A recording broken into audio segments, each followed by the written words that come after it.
The abyss is like the world's shadow. It's always there, and it will never perish.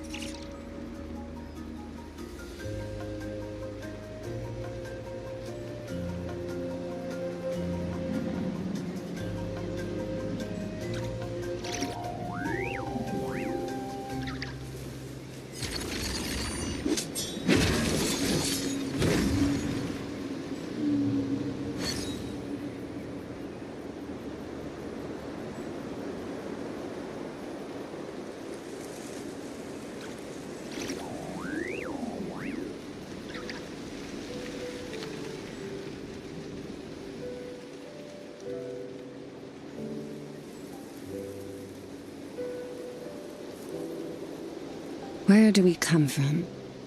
And where are we going?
All things come to an end, even time itself.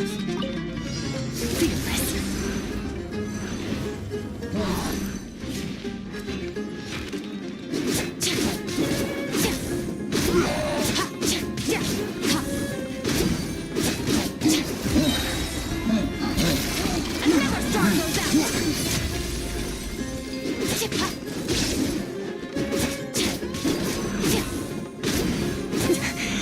More like it.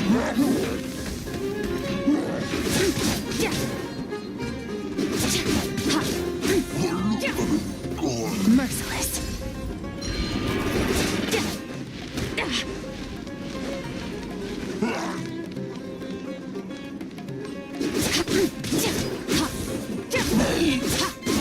Fearless. Paradigm shift.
Disappear!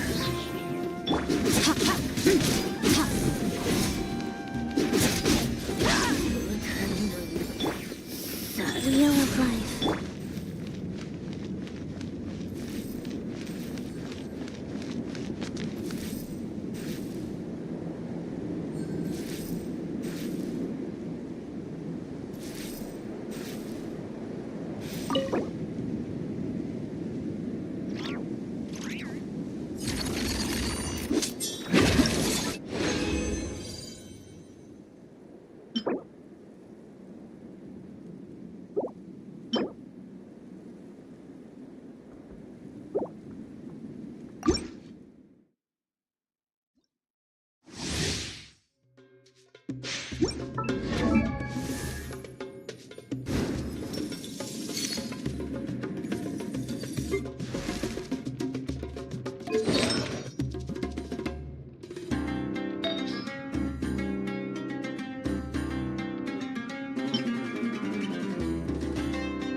Merciless.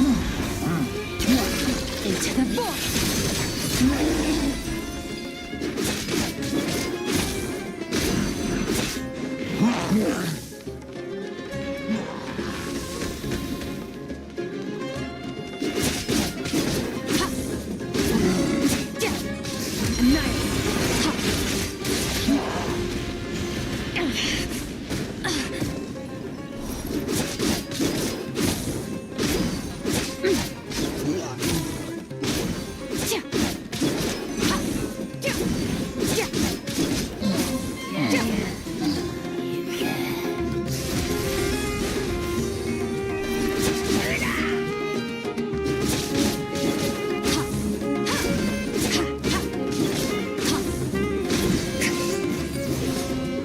Merciless. Paradigm shift.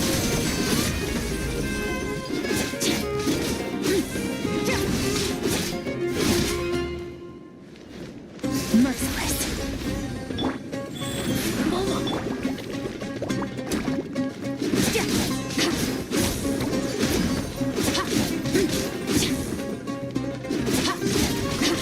Merciless. Another star goes out!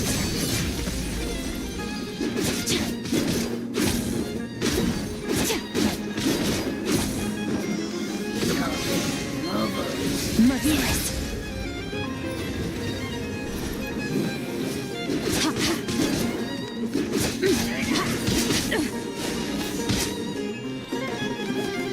Merciless. Into the void.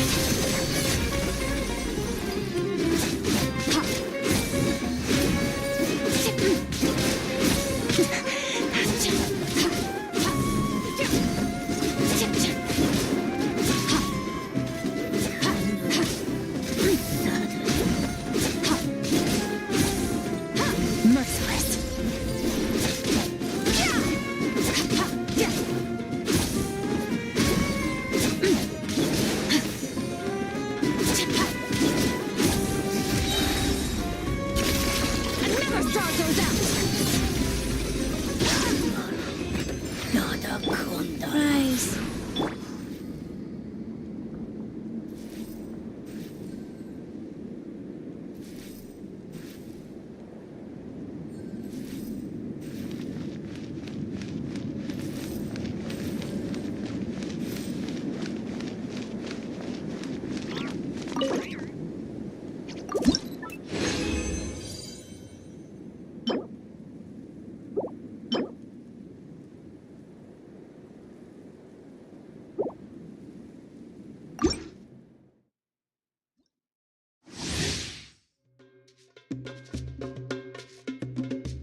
That's more like it.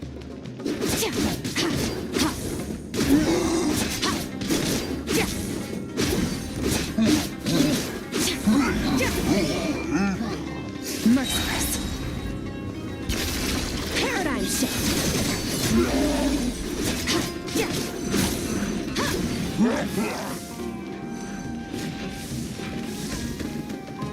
Fearless.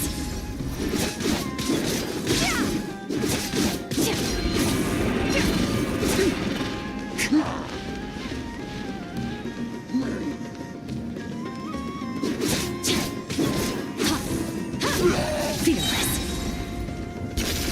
Into the void.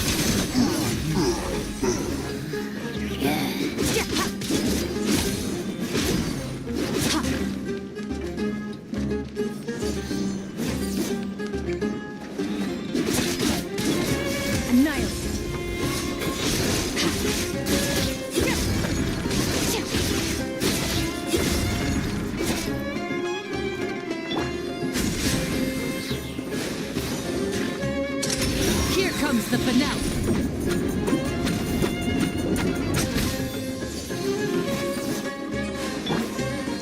Merciless.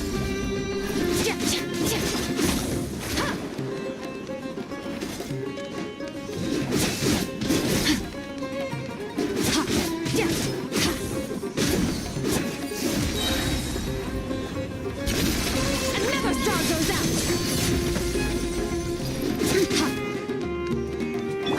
Coming at ya! Coming at ya! Cha! Ha! Ha! Ha ha! Hey there! Cha! Extinguished.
The abyss is like the world's shadow. It's always... Got a job.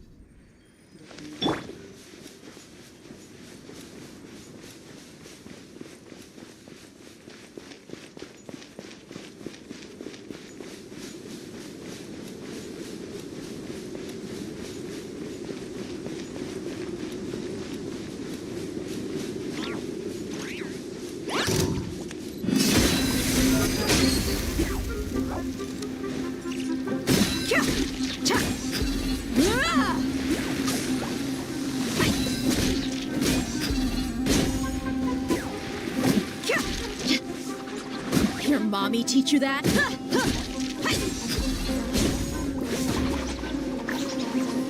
Gloves off!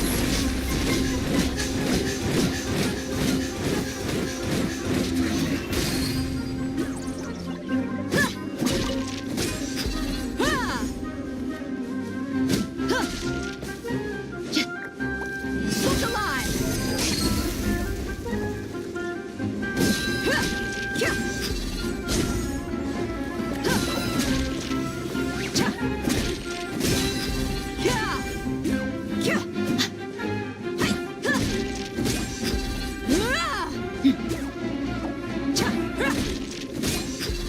Buckle up!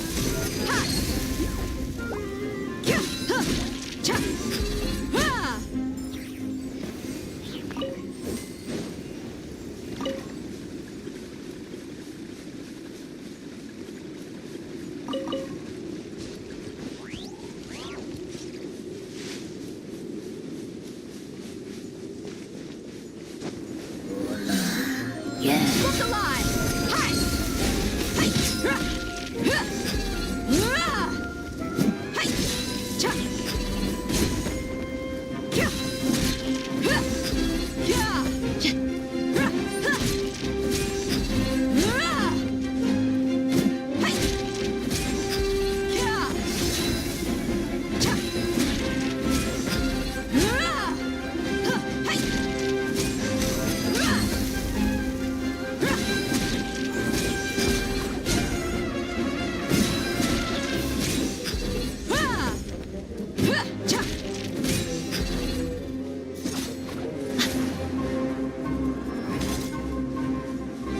Let's get it on! Ha! Huh! Yeah! Hi! Yeah! You're dead meat!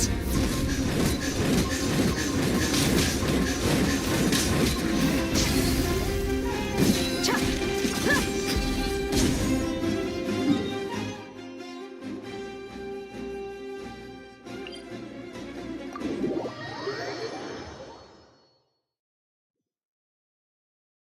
Stay close.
No going off on your own.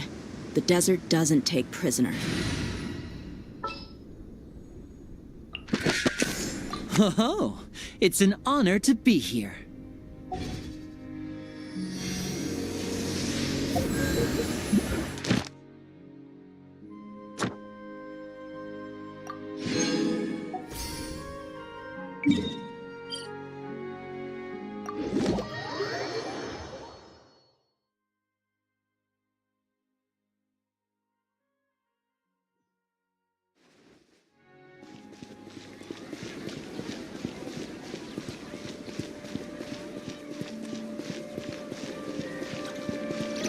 Ad Astra.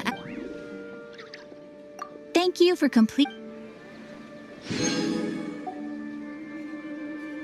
Ad Astra Abbot.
Thank you for waiting.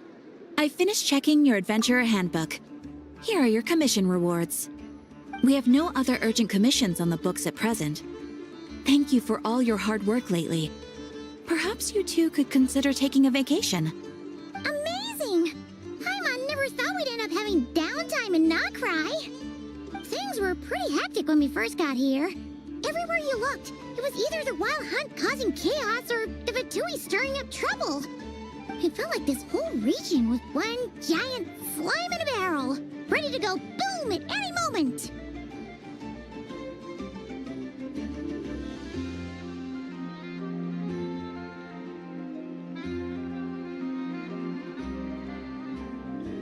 Sure have. Things were looking pretty dicey, but in the end, we managed to turn it around. Whoa! Paimon just got deja vu! Oh, that's right. It's because we've done this like a million times now. Ah, yes. Are you two aware that the Moon Prayer Night is soon to take place? Oh, yeah! Llama told us that was coming up soon. Wait, why do you mention it, though? Do people in Nasha Town celebrate it, too? Paimon thought it was just for Moon Goddess worshippers. You're partially right. Most people in Nasha Town just see the festival as an opportunity to do business. They do not concern themselves with the religious element. The festival was first celebrated by the Frost Moon Scions, On this day, they would wear moon prayer blossoms and celebrate the birth of the moon goddess through song and dance. They would also prepare food and handicrafts and give them as gifts to others. Over time, it became Nodcry's most lively festival. Oh, sounds like fun! Great! Well, in the meantime, since Catherine doesn't have any commissions for us, let's focus on some personal business instead.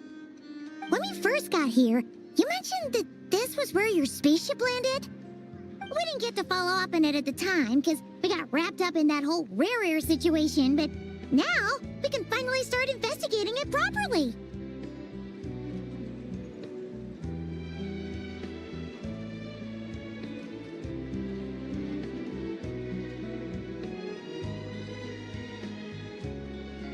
Well, there's a saying Paimon's heard around these parts, which goes, if you lift up a rock, you'll find something you weren't looking for.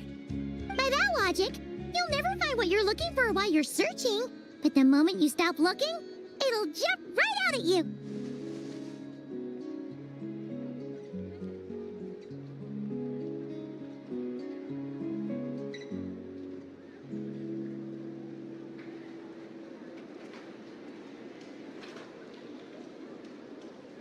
Could be worth a try though, right? Anyway, Paimon suggests we focus on other stuff we want to do for now, and just keep an ear out for spaceship-related intel as we go.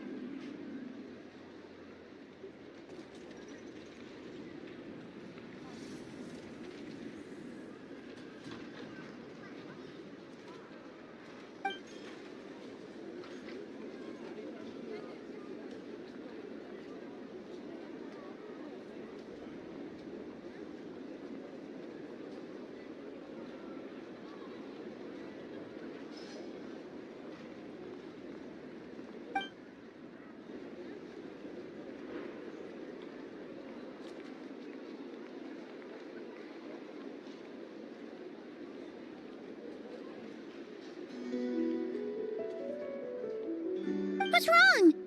You look super serious all of a sudden. Huh? Paimon gets why you'd be concerned about Columbina, but what does the doctor have to do with anything?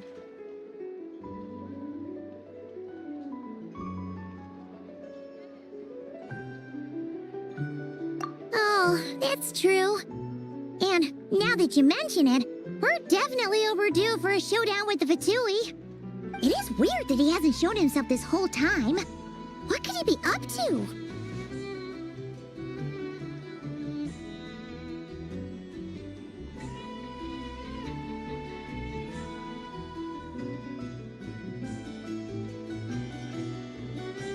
True.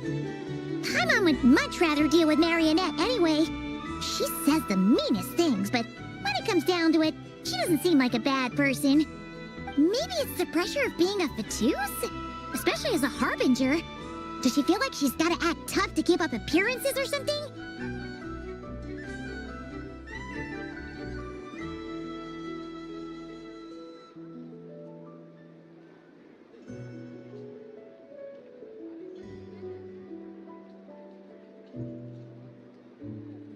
But then, every time we headed out with Rarier, she always wound up having to repair Polonia and her other robots.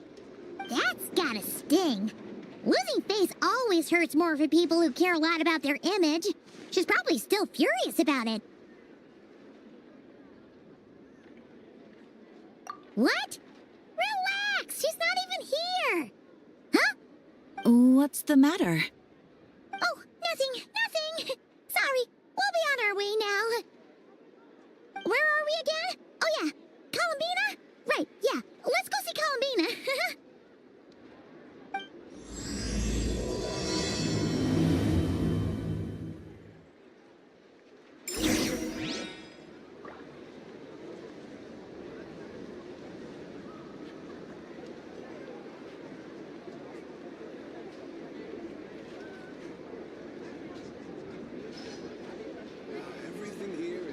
This is no time for distractions. Seriously, you have a great magician standing right here.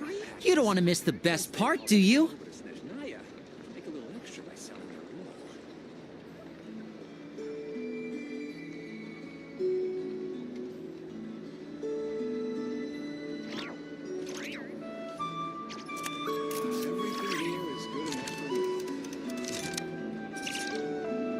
I wonder what my dear sister Lynette is doing right now.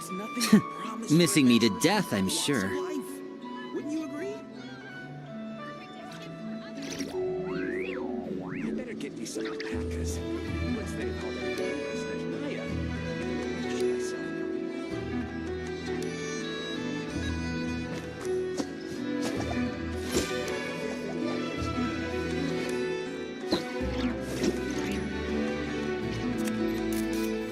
This land holds nothing but promise for adventurers from all walks of life. Wouldn't you agree?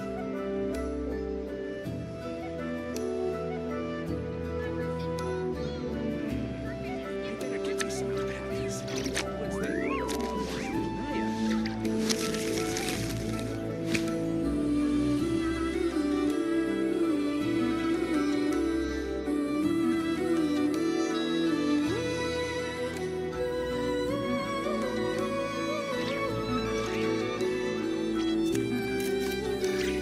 This land holds nothing but promise for adventurers from all walks of life.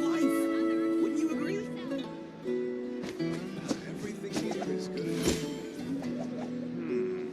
I better get me some alpacas. Once they call everything over to Snezhnaya, I can make a little extra by selling them.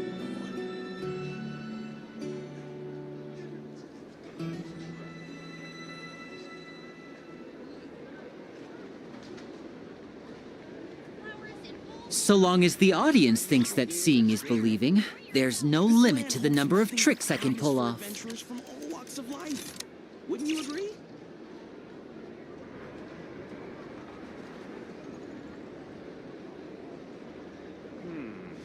I better get me some alpacas. Once they call everything over to Snezhnaya, by selling them. Everything here is good enough for me.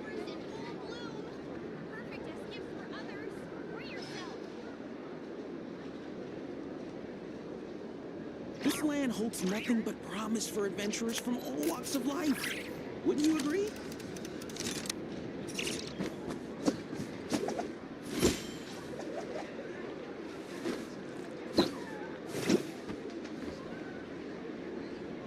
Everything here is good enough. I better get me some alpacas. Once they've hauled everything over to Snezhnaya, I can make a little extra by selling their wool. Or yourself. This land holds nothing but promise for adventurers from all walks of life. Wouldn't you agree?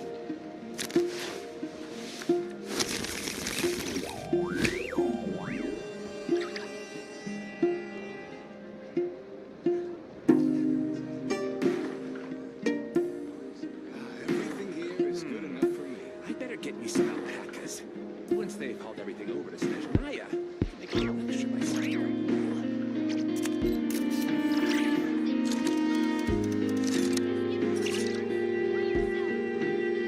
This land holds nothing but promise for adventurers from all walks of life. Wouldn't you agree? I wonder what my dear sister Lynette is doing right now.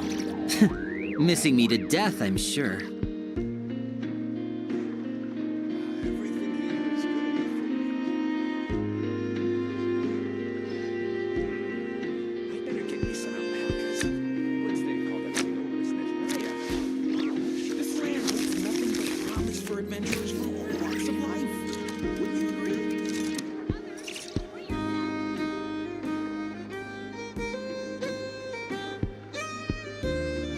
Everything here is good enough for me.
This is no time for distractions.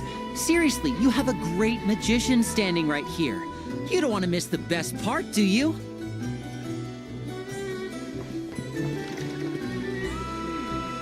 I gotta kick this out.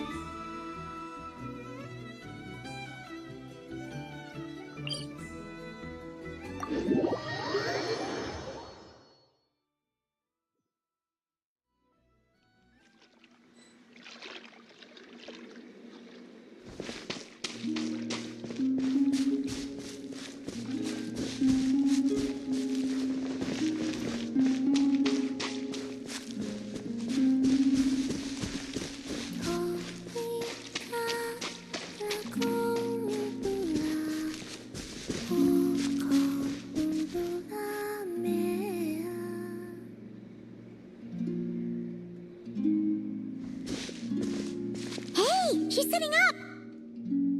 Is me sitting here a rare sight? No, we just thought you'd be resting. Perhaps I would have been, were it not for the sudden arrival of some unexpected guests. Not that I consider it a disturbance. After all, you are the only ones who are free to enter. Would it not be a little unfriendly of me to lie down while we speak? I didn't realize you put so much thought into little things like that.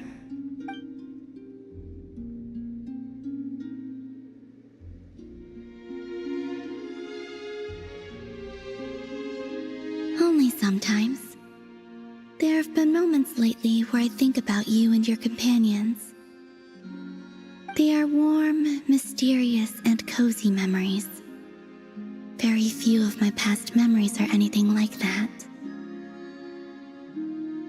They say that travelers return home bearing bags full of souvenirs.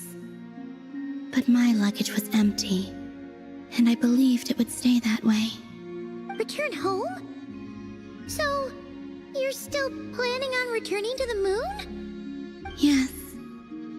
This planet continues to reject me, reminding me that I do not belong here. If I remain into that, there will come a day that I disintegrate.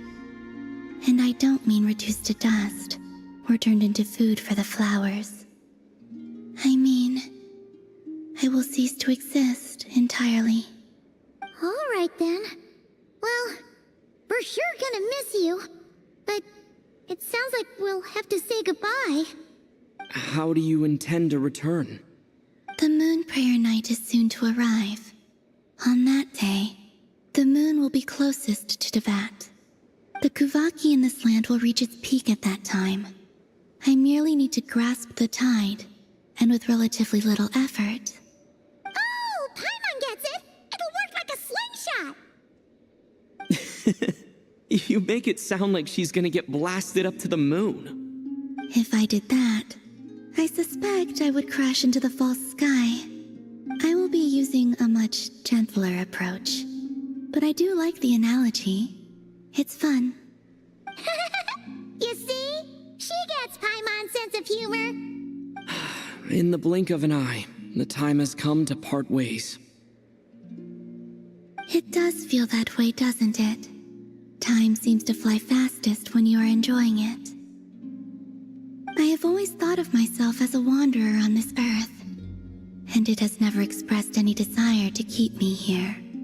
Yet, just as I plan to depart, it tugs at my arm. Is this a gesture of affection? Or is the world mocking me? Oh. Were you hoping I can answer that? Yes. You are a traveler, so you must have a lot of experience in this area. Then, what I would say is, enjoy the moment. That's right! Don't overthink it! Happiness is happiness and joy is joy! The point is to enjoy it, not analyze it! I see. Then what I would say is, even though I am very tired right now, I am still happy. I can't tell from the tone of your voice. Oh, really? You don't think I sound happy?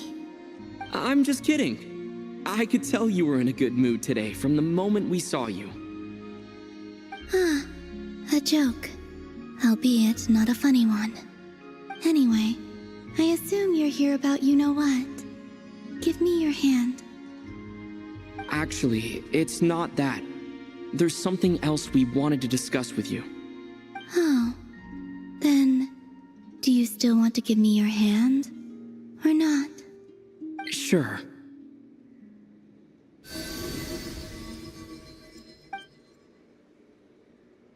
Thank you. So, I've heard that in the moon prayer nights of the past, people here would hold celebrations in the moon goddess's honor. Since you helped so much in our fight against the Rehir of Solnari, I think you deserve a farewell party before you return home. I haven't asked everyone else for their opinions on this yet, but I'd like to invite you to join the upcoming moon prayer night. I've never joined a moon prayer night before. I'm not sure what I would even do. Oh, don't worry about that! We take care of everything! All you'd need to do is show up. Of course, there's no need to force it if you're not feeling strong enough. It's just, this kind of felt like a golden opportunity. But they call me Kutar, and the Fatui have an arrest warrant out for me. I shouldn't appear in public right now.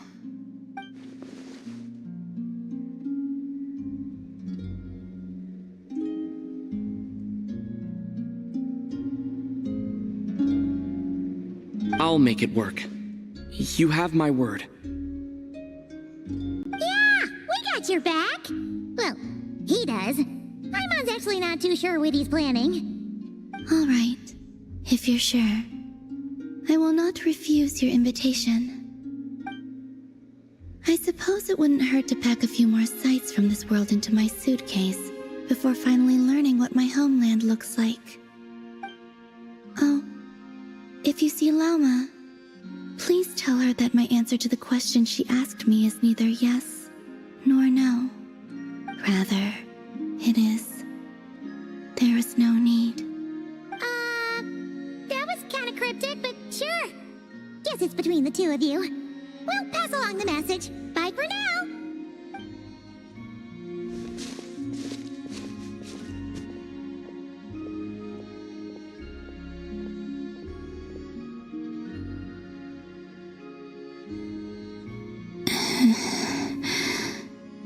And also, I do not know.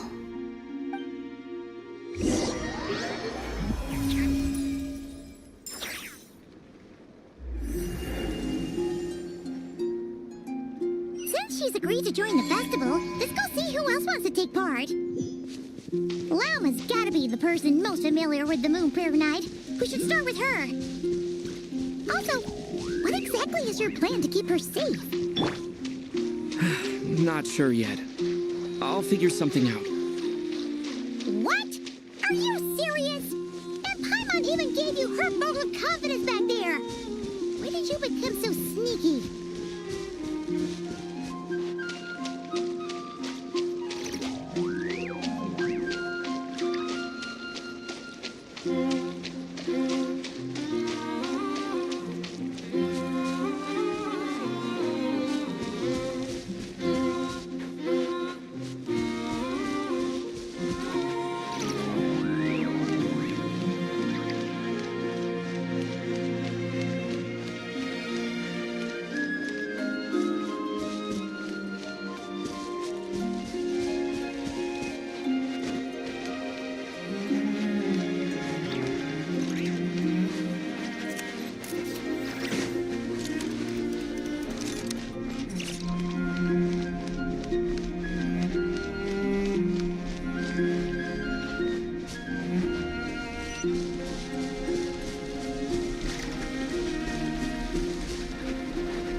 Hey, Lauma! It's us! Huh? Varka? What are you doing here? Beats me.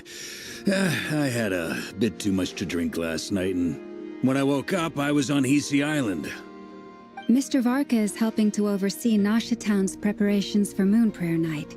He is here to go over some details regarding the decorations and custom cloth designs. Right, yeah, that too. What do you mean, that too? Yes, celebrating this festival is a long-held tradition here in Nodcry. On this day, the crescent moon at the top branches of the verdant crest turns into a full moon, and the moon prayer blossoms bloom with a special radiance. Our people take these to be blessed omens. It's an especially welcome event coming off the back of all that. Nasty business with Rare. Everyone got put through the ringer recently, and now they're looking to turn their fortunes around.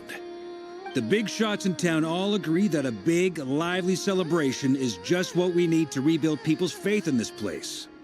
No wonder Catherine said that people weren't so bothered about the religious element. That's right. It's become more of a local custom by this point. The celebrations have little to do with whether the religious stories behind this event are true or not. Even the Frost Moon Scions are eagerly awaiting the coming of Moon Prayer Night, despite now knowing that their past beliefs were founded on a falsehood. That's fair. It's a bit like the Lantern Ride in Liyue. It's a chance for people to enjoy themselves, not debate the existence of the Adepti. Oh, one other thing. We just went to see Columbina. We went ahead and invited her to take part in the festival this time. Hope it's okay. Wait, so... you mean she agreed to it? Huh. That's quite a surprise. Then, I suppose that she intends to return to the moon on that day. Oh, yeah. It's kind of a complicated process, but basically, it's like a slingshot.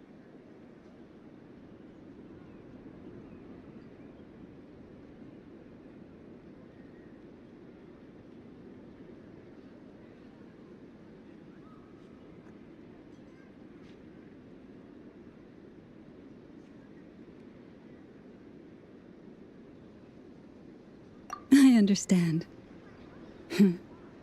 In truth, I had a feeling that she might make such a decision. Well, if Kuthar has decided to participate in the festival, we should prepare accordingly. Yeah, exactly. She was saying how it could be risky for her to show her face in public.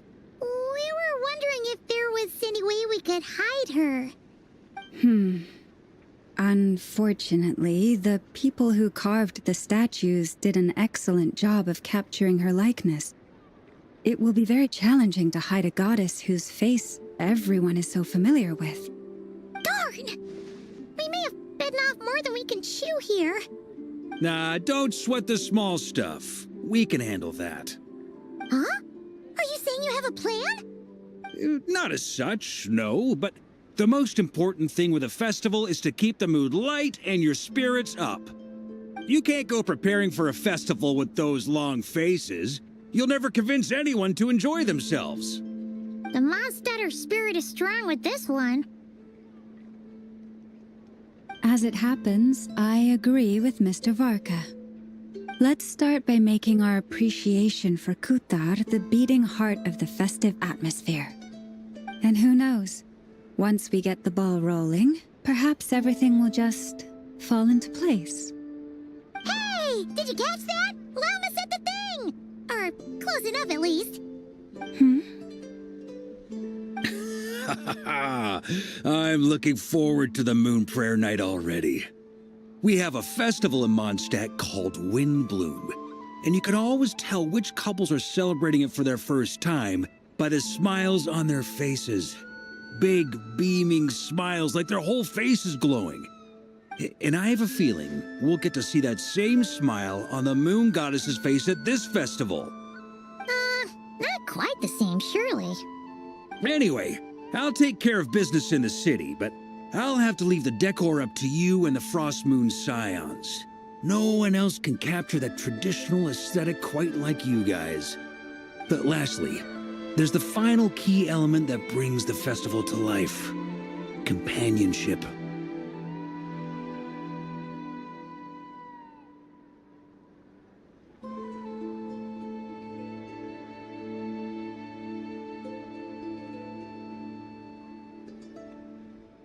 Before you leave, let me show you something that we've been preparing. Mr. Varka had asked to see it already, so you may as well tag along. Also, I have some further questions about Kuthar's decision.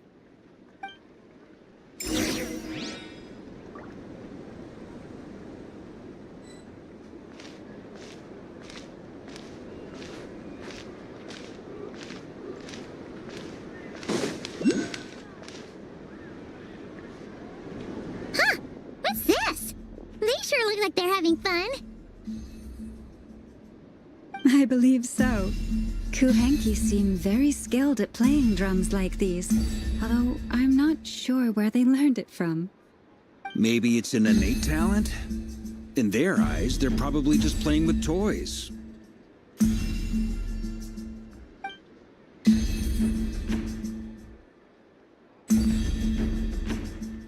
Wanatar! You want to play too?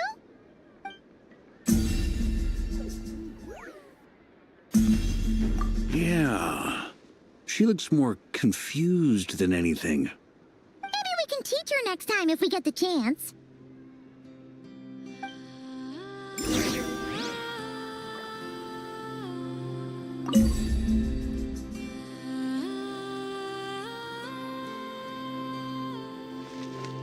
What are these floaty things? Moon veils. We hang them from buildings in the city during the festival. When you look at the sky through them, it creates a lovely misty effect.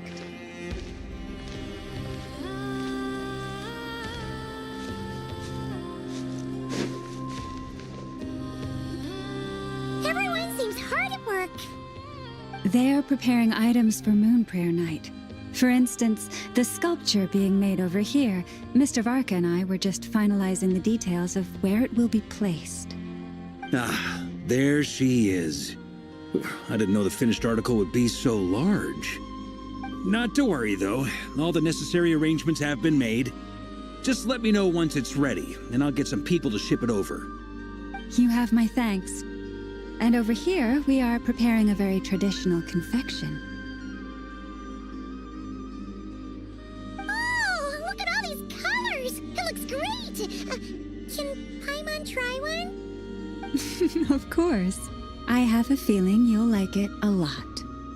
You bet! Sweets and treats are Paimon's favorite! If you included those in the Feast of the Moon, I bet Paimon would have joined the Frost Moon Scions by now.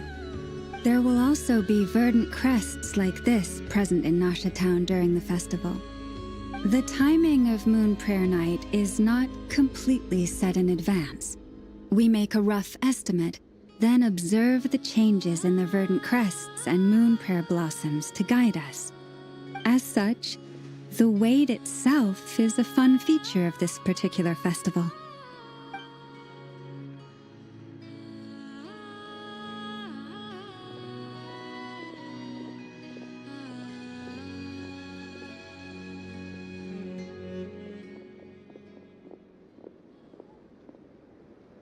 Let's talk here.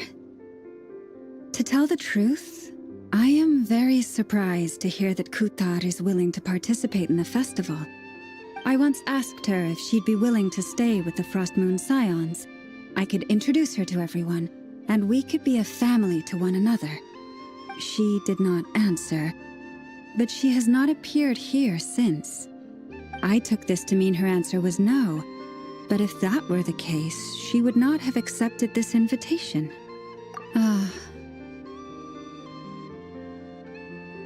I see.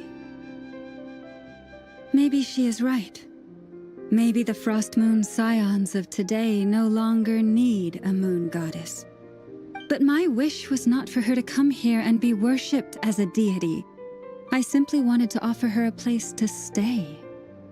I'm sure she believes that showing herself here might invite Fatui intervention, and as such she does not wish to cause us trouble. But what really pains me about all this is that this is her birthplace. She ought to belong here, yet no one has been able to grant her shelter. I think I'm here. When someone's about to depart on a long trip, what they need is blessings, not burdens. We should wish her the best, not make the journey harder than it already is. Anyway, she's agreed to attend, hasn't she? All we need to do is simply respect her decision. I see your point. Yes, she will soon depart after all. Our job is to leave her with some happy memories. Besides, who's to say her journey to the moon is a one-way trip? It's not like she can't come back and visit if she wants, right? Paimon agrees wholeheartedly. Festivals are all about having fun, so let's keep it simple. All right, I'm gonna head back to Nausea Town soon. Want to come with? I'm guessing you have some other folks to visit there. Sure thing. Let's go. Bye for now, Wilma. Thank you all. Goodbye.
Over there!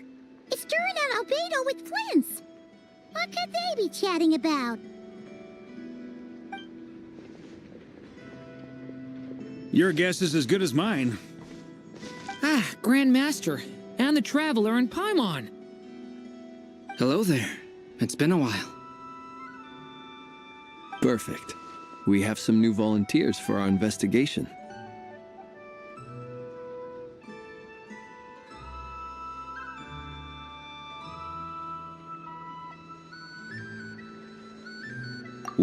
Wait, let me guess. The righteous Lightkeepers are finally ready to hunt down the Abyssal Dragon? Yes, that too. Yeah, right. Oh, wait. Why does everyone keep saying that too? Well, to be precise, the facts match, but not the causality. Wait, so I guessed right? Half right. Don't act so impressed with yourself. Maybe I can explain. We ran into Mr. Flint's north of Nasha Town. At that time, we just noticed a few abyssal creatures out in the wild, but the strange thing was, I didn't detect any traces of abyssal energy on them at all. On closer inspection, we realized that they were not real monsters, but something akin to reflections in the water, or perhaps a mirage. Huh? What do you mean? Like, you could see them but not touch them? Exactly. It was very peculiar. They roared and tried to attack us, but we could not make any physical contact with them. I think I've heard of things like that happening in Notcry before, but I don't know much about it. Yes, it's a known phenomenon. Mirage-like illusions tend to appear in Notcry in the run-up to Moonprayer Night. From a distance, they appear quite real. I myself thought that Misters Durin and Albedo were locked in battle with abyssal monsters when I first arrived. But after sharing intel and investigating a little further, we can confirm that these illusions are harmless. There is no great cause for concern.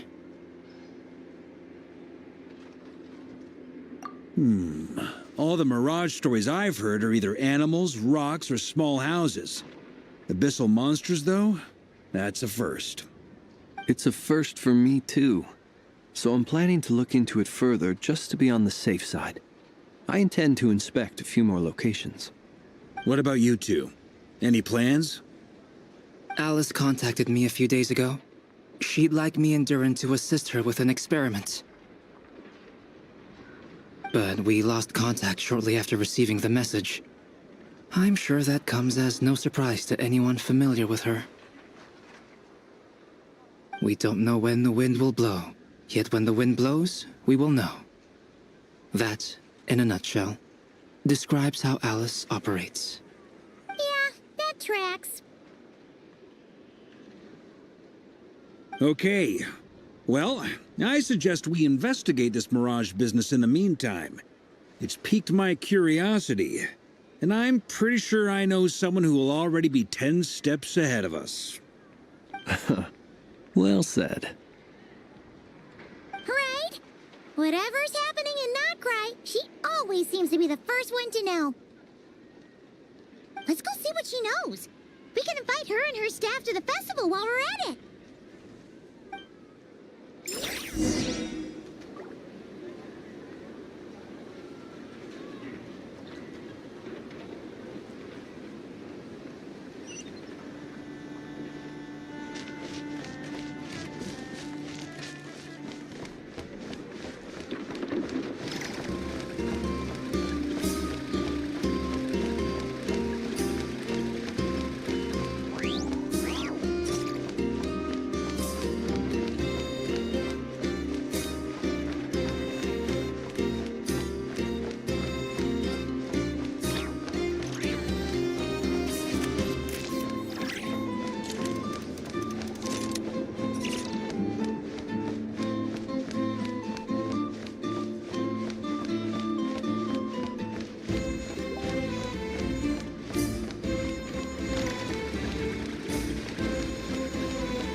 You're right, I have noticed.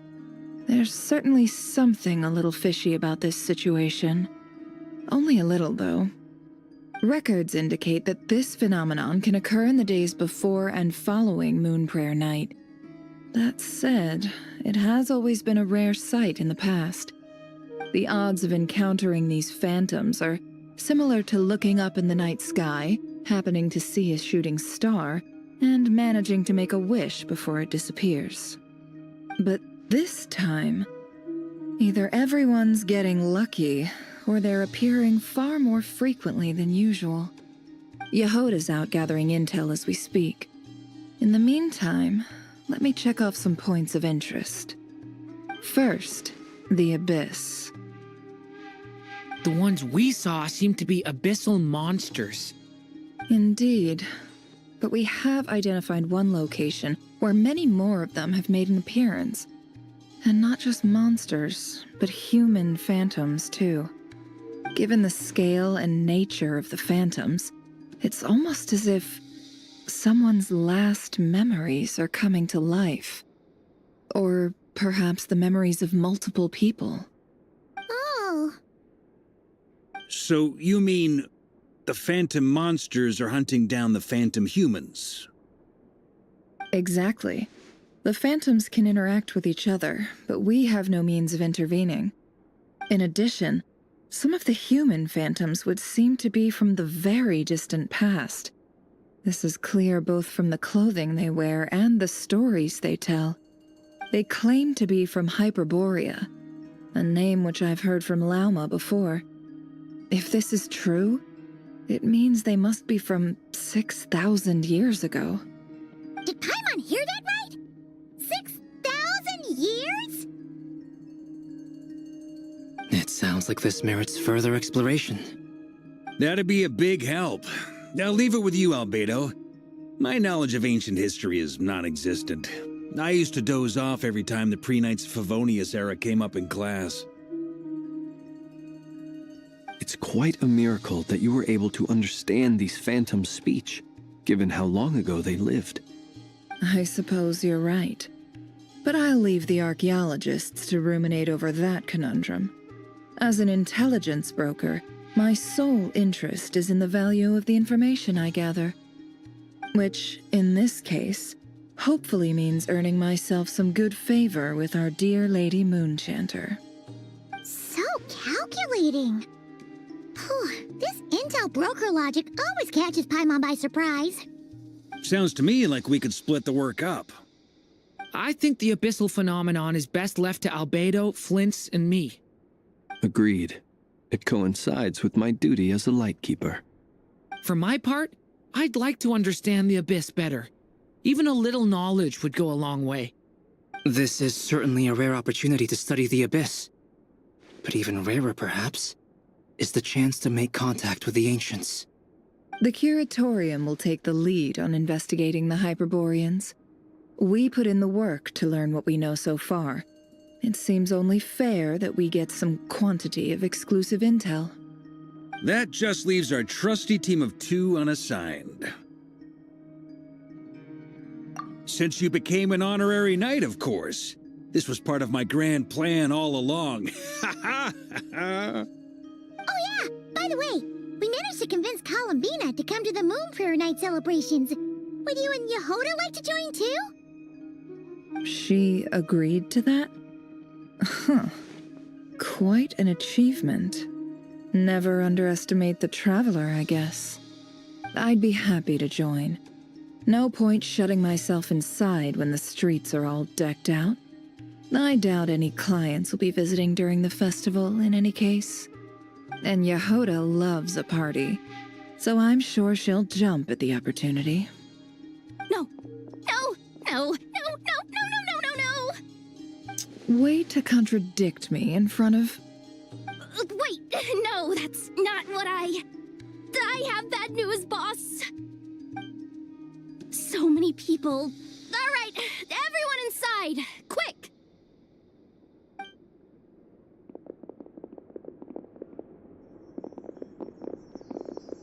This is gonna sound crazy, but hear me out.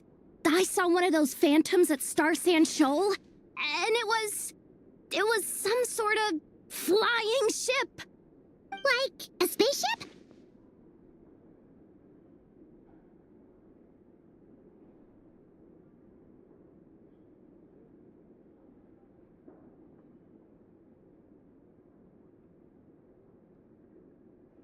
That's gotta be the one you came to Tibet in. You said you saw the same thing through the moon marrow, right?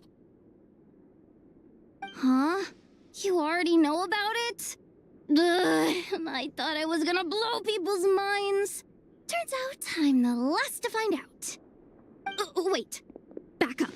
You came here in a spaceship? Now my mind is blown!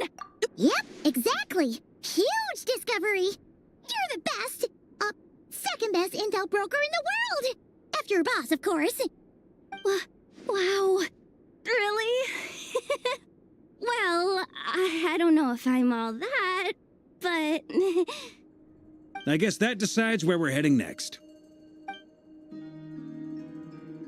Come on, don't look at me like that.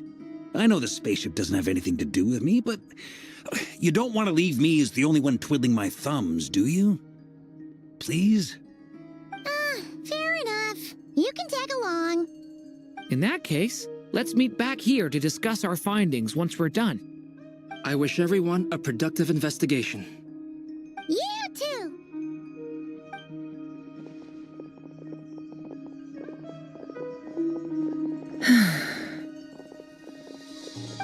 What's up, boss? Aren't we gonna head out? Tell me, Yehoda, when did the curatorium start giving out intel for free?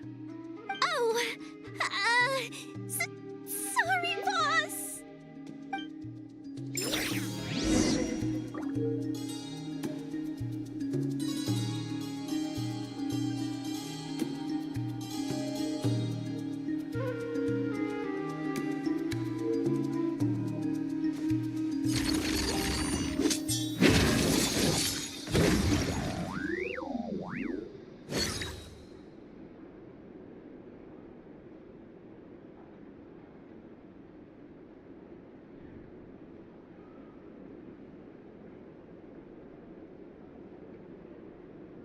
Where do we come from? And where are we going?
What do you know? Yehoda was right on the money. This phantom, but that's so weird. Why would it show up here? Is it some kind of projection? Or a ghost? Like, maybe it no longer exists. But You're already here. Miss Lauma, what a surprise. I was, until one of our people informed me that a strange sight had appeared at Star Sand Shoal. No one's ever seen something quite like this before. I thought I should see it for myself. Same here. Oh, so we heard that these things appear around the festival period. Any idea why that is? Unfortunately not. We have very limited information about them, since they can't be interacted with, and no human phantoms have ever made an appearance before now. The most we've been able to deduce is that these sightings appear to be connected to the increase in Kuvaki energy around this time.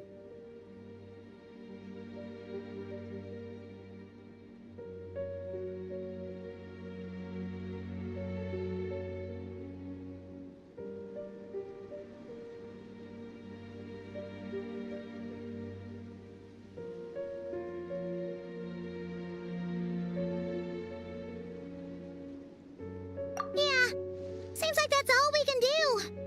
This is all so confusing. Allow me to lend you a hand.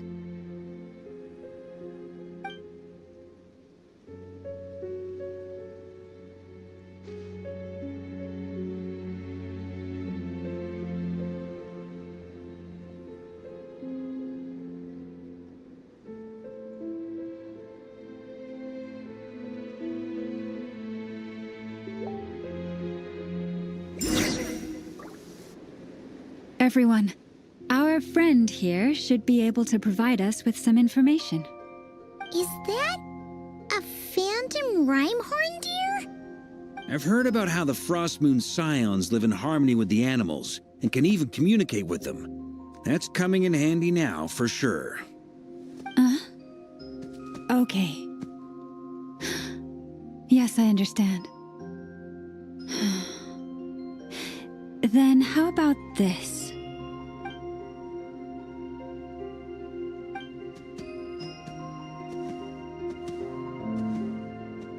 Oh, it's leaving. It appears to share our curiosity about this giant spaceship, so I asked it if it wouldn't mind investigating along with some friends. In return, I told it about some nearby spots where the wild fruit grows abundantly. We may live in a different era from these phantoms, but I trust that the terrain, climate, and ecology here are more resistant to the effects of time than some things are. Let's give them a moment and hope for the best.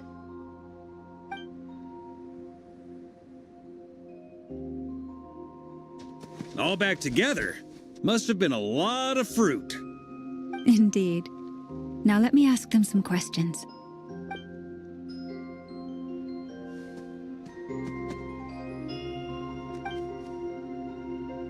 It did find a lot of wild fruit, enough for them to feast for a long while.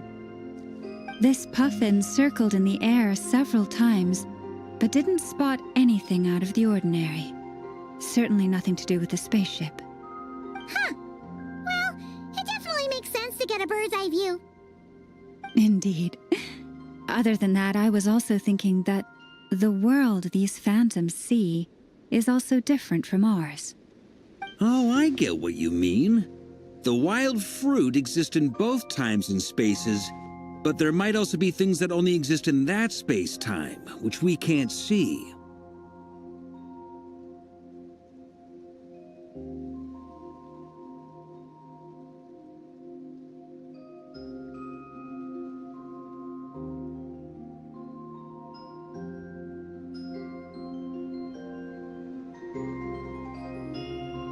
Good point.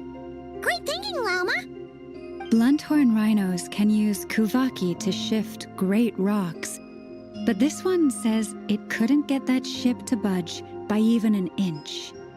The sniffer mole tried too, but despite being a skilled digger, it could not get through. They say that the spaceship looks robust and undamaged. It seems completely impervious to any and all attacks. Whatever lies within is well defended from harm. So, just like us humans, there was nothing they could do about this spaceship either. Yes, still, they deserve our thanks. We are grateful for all your efforts, dear friends. Now go, and enjoy your feast. I've noticed some other human phantoms gathered nearby. Come on, let's go talk to them.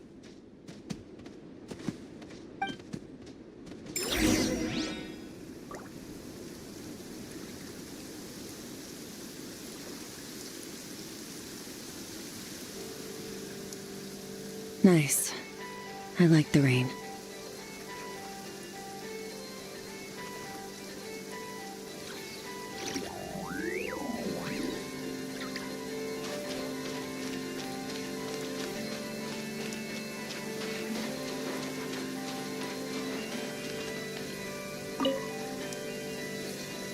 What is this thing? I've never seen it move, and there's no way to get inside. Goodness knows. My grandpa says it's been sitting here at least since his grandpa was still alive. What about his grandpa? Did he say anything to your grandpa's grandpa about it? Huh? I don't know. In all likelihood, it was here back then too. Hard to imagine something this huge could move. Guess that means that as far as they're concerned, this ship's been around a long time.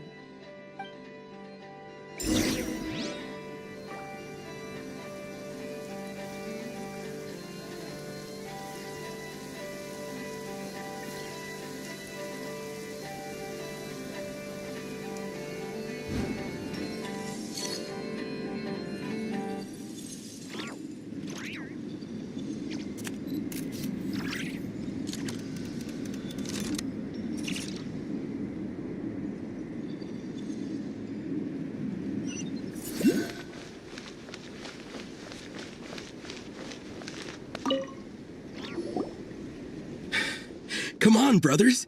If we can get even a small chunk off of this thing, it's gotta be worth a fortune. Today is the day we strike it rich. Huh? You mean Paimon? Yes, brother, I shall join you. Let's make our fortune. We should go with them. What the? This thing is crazy tough. I can't even scratch it.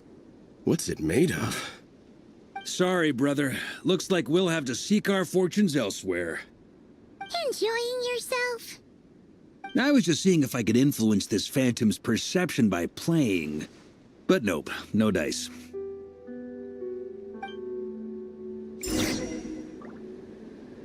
I'm sure we're all starting to build up an idea of what's going on here now that we've spoken to some of the people. These phantoms are reenacting real historical events in Nodcry. It's almost like we're in some kind of interactive stage play. We can talk to the actors, but the plot is fixed, and we can't influence it. It makes sense. History is set in stone. The objective facts of the past cannot be changed. Paimon totally thought you were just goofing around earlier. But actually, you were doing some serious investigating. Of course I was. Anyway, at this point, I think we're forced to conclude that although the Phantom spaceship is right there in front of us, we aren't going to learn much about it from these people.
Don't be discouraged.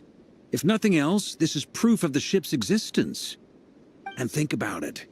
So many people tried to hack their way inside, but no one could get the door open. It's made of very tough material. To me, that says that we'll either find the ship itself or the story behind it. It's just a matter of time. Huh. Every now and then, when Varka gets serious, he actually does seem like Grandmaster material for once. I wonder how the others are doing. Let's head back for now. Sounds good. Also, drinks are on me if Team Knights of Favonius is the first to finish.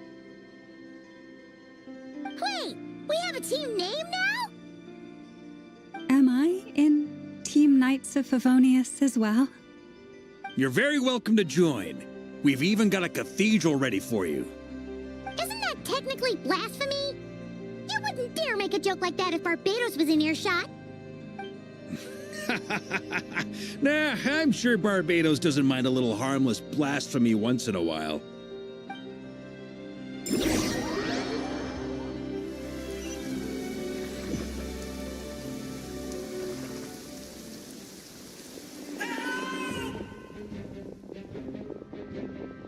Oh, no! Get away! Oh.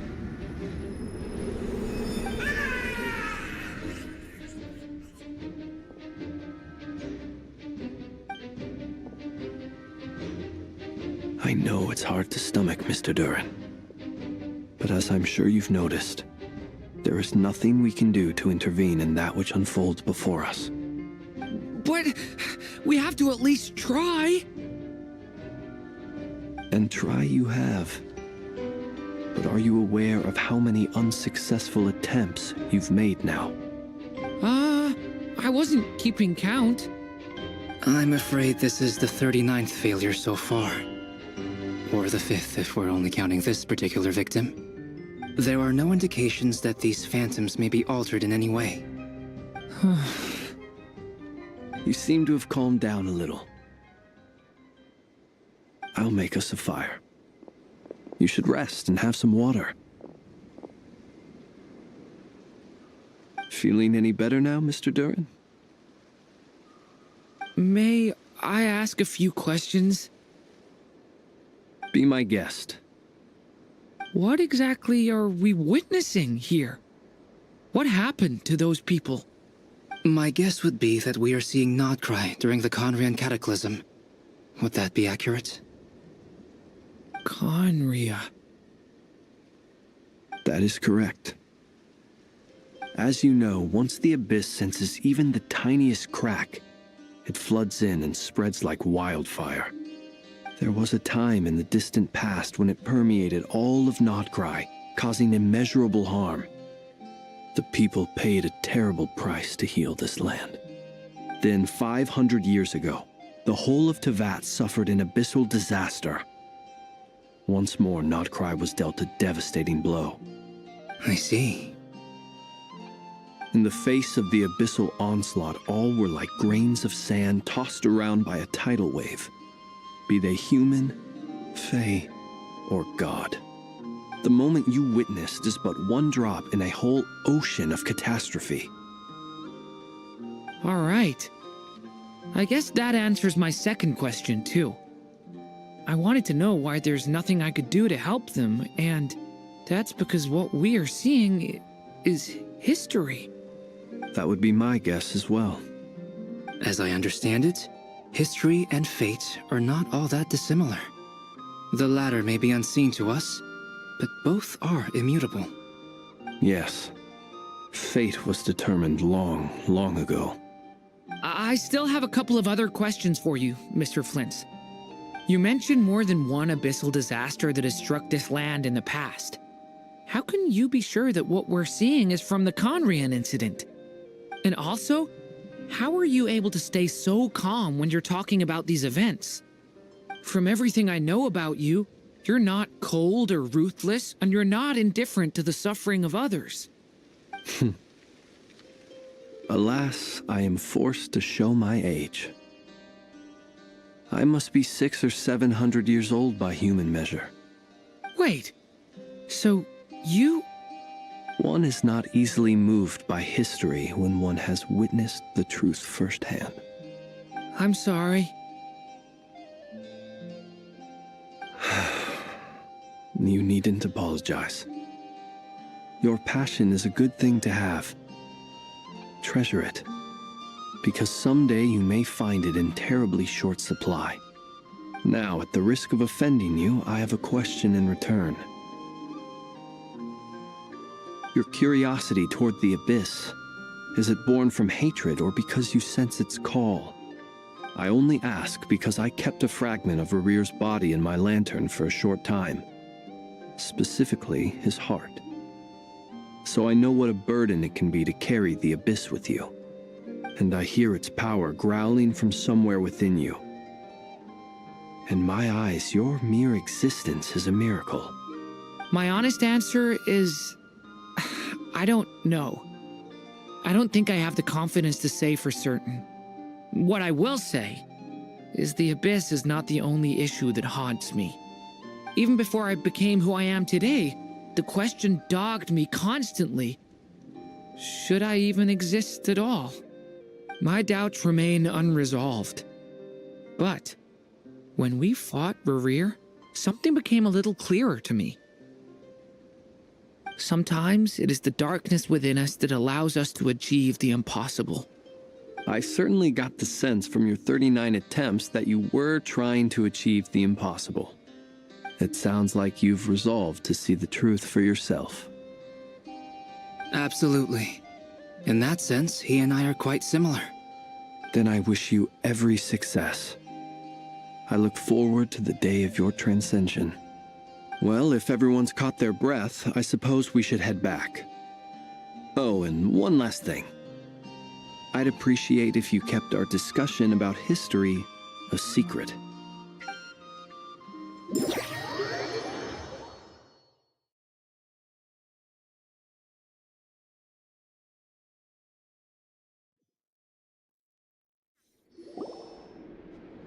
Incredibly, our separate investigations led us all to the same conclusion.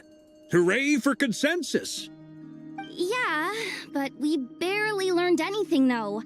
I totally thought this would be the mother lode. Talking with the ancients? I mean, come on! But nope. All we got was useless snippets of conversation. And all this stuff about moons and hyperopia. What a load of baloney. Seems like people back then had a few screws loose. I understand your frustration. We found the same issue. Each phantom only showed a very brief moment in time. There isn't much value to be found in these miscellaneous fragments of a civilization's history, no matter how glorious it may have been.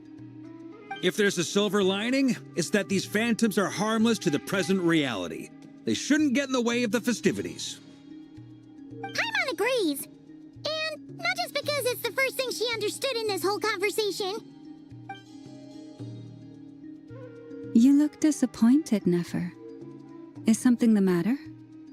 What do you think? We all worked our tails off, but the only one to gain anything from it was you, Lady Moonjanter. Well, please do share the Hyperborean records with me. I will gladly inscribe them in our people's documents. Oh, duh! Yeah! That was it! Hyperborea! Hyperborea. I'm serious. Only an expert in the Frostmoon Scions and their history can turn these records into valuable research material. The alternative is to let them gather dust on the Curatorium's storage shelves until the pages turn yellow. Nefer, you're wise enough to know that cooperating and sharing the profits is the best course of action here. Well, that goes without saying. Sure, let's do that. Huh? But didn't you say we aren't supposed to give out intel for free? Sorry. Shutting up. Now is not a good time to push Nefer's buttons. Anyway, back to Moon Prayer Night. I'm thinking that we should prepare something a little special, aside from the usual decorations and so on. You mean a parting gift? Can't go wrong with food. Although, does food go bad on the moon? Perhaps a lantern would be a better choice. It might be dark up there. It could prove difficult to light a lantern on the moon. Magical stones might serve that purpose better. What about a clockwork mecha model from Fontaine? I've got a whole bunch at home. I use them for fighting practice in my free time. None of these sound like things she would be even remotely interested in. But we don't interact with her enough to know what she likes. Yeah. It would really save us the guesswork if someone could find out what she's into. Wait, what the? Traveler? They're all looking at you.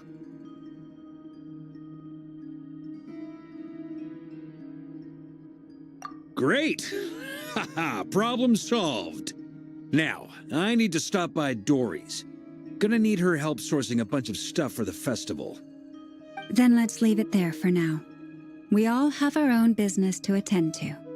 Traveler, if you find out what Kutar likes, let us know right away.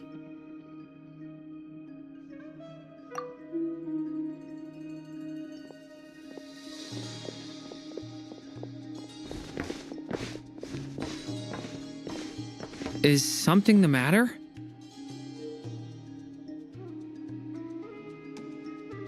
I'm fine. It's just... I'm still feeling a little rattled after witnessing the horrors of the Abyss. But it's okay. This is something I have to work through. I'll be all right. Thanks for your concern. Well, don't put too much pressure on yourself. If you ever feel like something's wrong, physically or mentally, we're here to talk.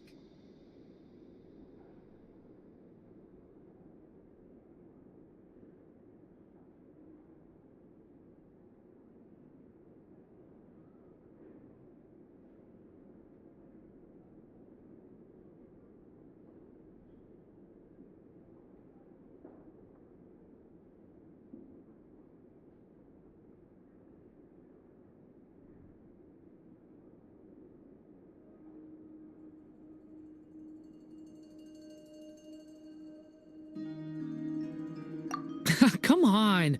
Stop treating me like a kid.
Weren't there a few Kuhenki here last time, too? Where did they all go? Walkies? For Kuhenki? You're not pets, you know. Oh, well. Looks like we just came at a bad time. Let's try again tomorrow. There's still a few days until Moon Prayer Night, so we're in no rush. Besides, she needs time to rest anyway.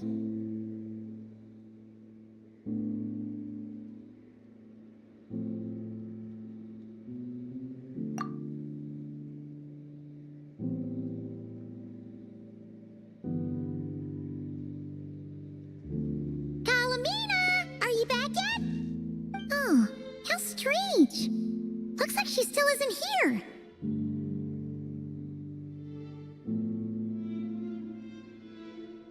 Right? It's not like her to spend so much time outside, especially since she's worried about attracting unwanted attention. What about Luonatar? Luonatar, you there? Hey! Do you know where Kalambina went? Sorry, didn't understand. But if you know where she is, could you take us to her?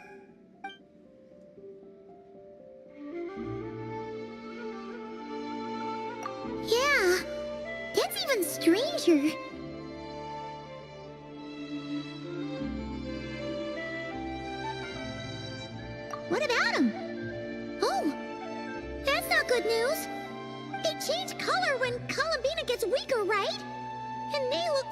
super pale right now. Good idea. She might know what's happening.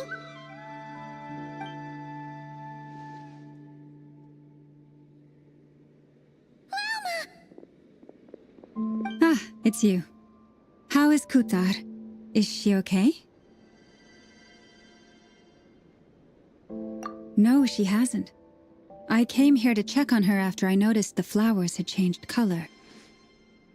Based on past precedent, she must be very weak right now.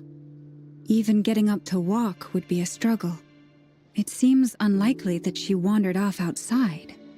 Not to mention that she doesn't do that at the best of times either. So yeah, this is super weird.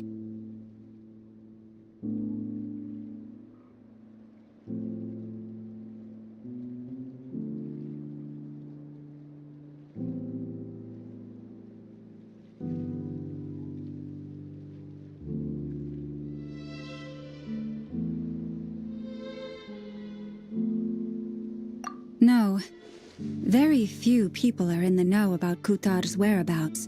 And if anyone suspicious had visited, they'd have left some sort of evidence. Come on, let's go to Nasha Town. If anyone has seen her, someone there will know about it. It's not Kry's information hub after all. Makes sense. Let's go!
Nice.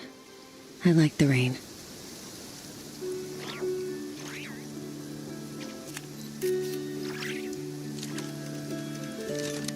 All things come to an end, even time itself.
Where do we come from?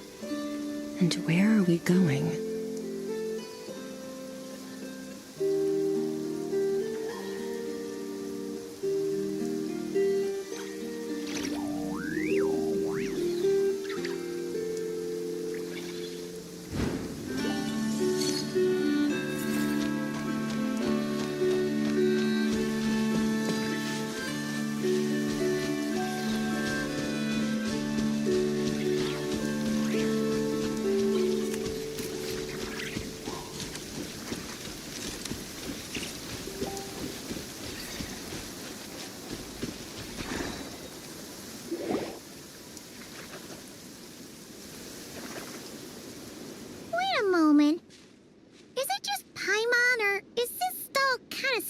suspicious.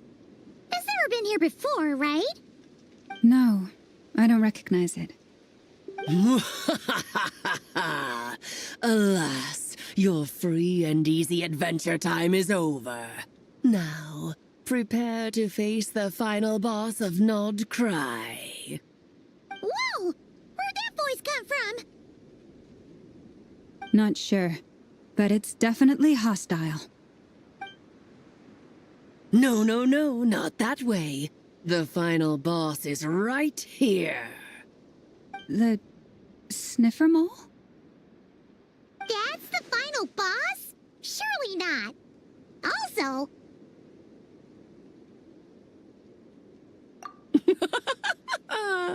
Okay, the jig is up.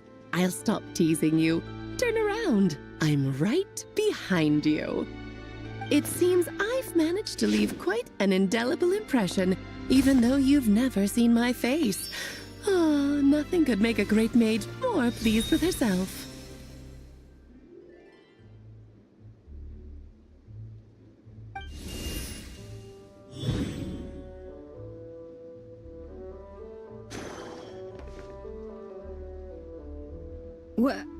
What is going on? I've heard that all the big shots in Teyvat have long, wordy titles that stun people speechless when they make their entrance.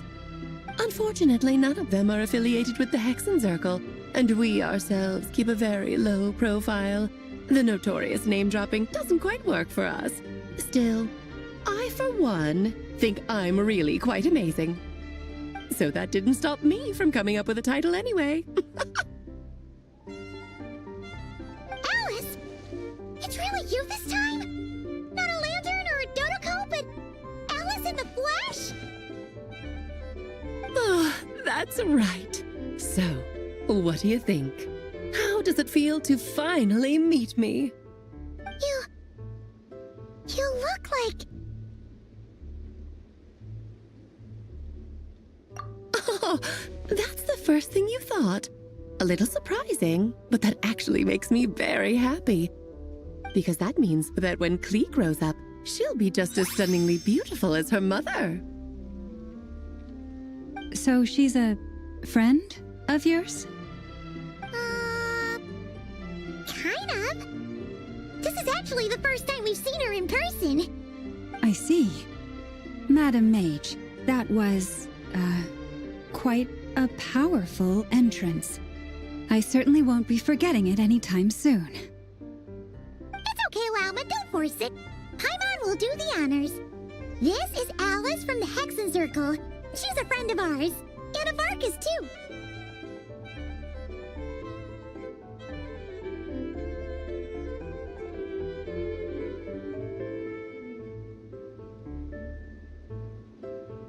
That's right!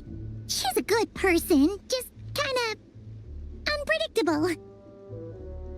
Well, what is the human heart if not unpredictable?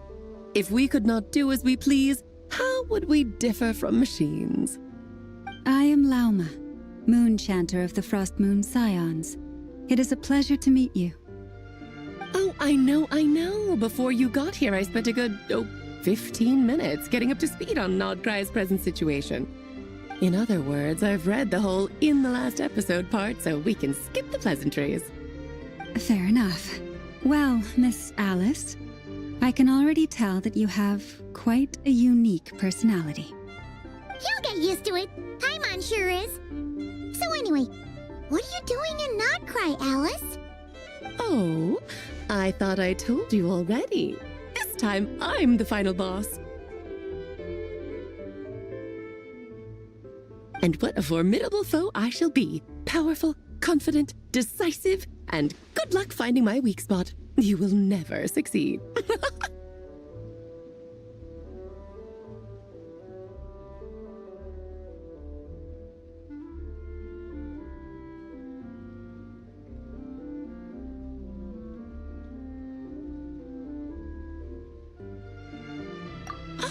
Oh, drat!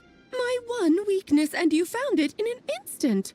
Fate has been dealt a devastating blow. Thus falls the great Dodo King. Why are you playing along with this nonsense? For funsies, of course. What's wrong, Paimon? Are you disappointed in me? Am I a gigantic letdown? No, it's just... you seem like a busy lady. And this is the one time you've shown up in person. Paimon figured it would be for something more high stakes than just goofing around. You're quite right. I'm here in Not Cry because something big happened. Something big enough it caught the attention of the Hexen Circle.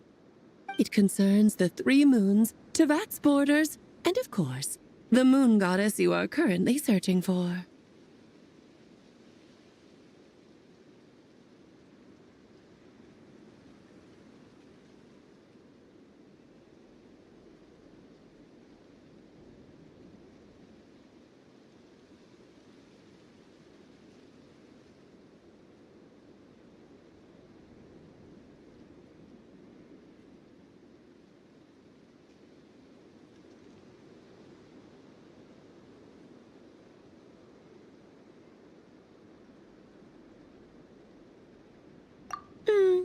Kind of.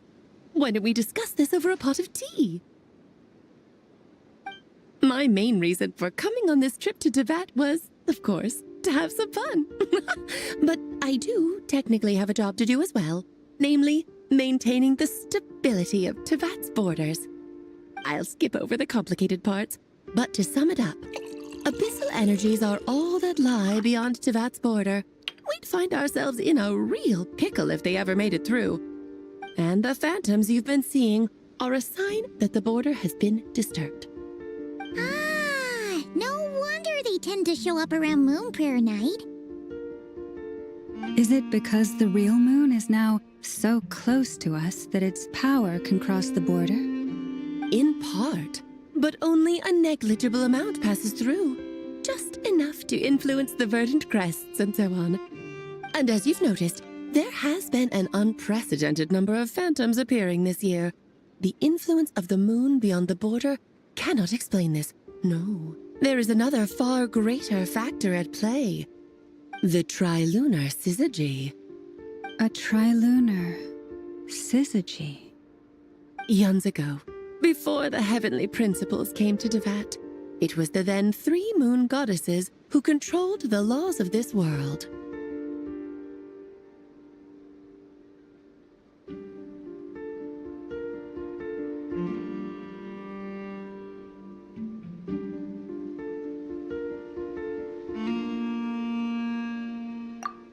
That's exactly it! The 3 goddesses split these powers amongst themselves, promising never to consolidate them into one singular body.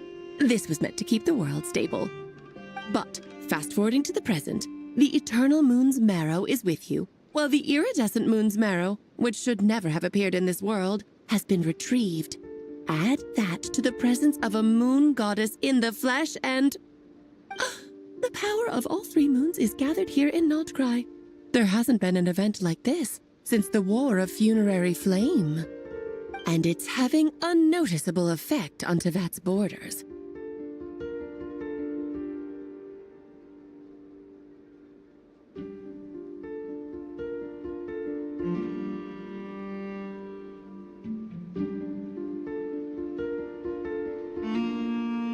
Because I wish to give my darling daughter a peaceful, sunny environment to grow up in. Is that a good enough reason?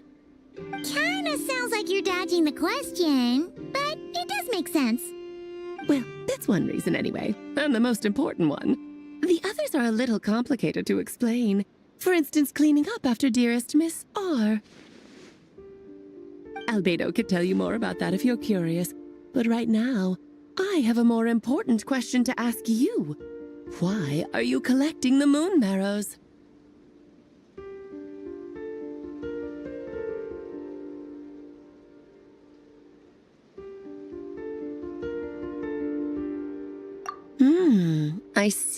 I see.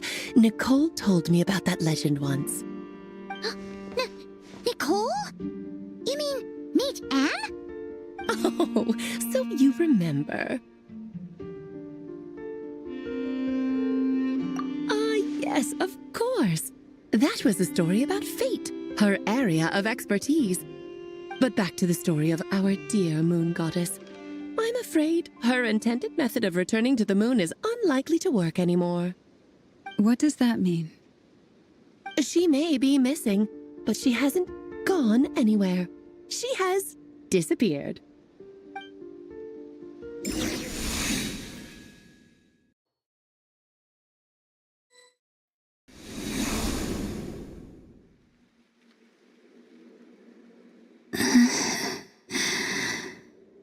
My body is so heavy. Wait, no. It's my mind that's heavy. My arms and legs are as light as a feather. What's happening to me? I feel drowsy, like I've been asleep for too long. Is it daytime or nighttime? Is the moon out? I think I'll go for a walk.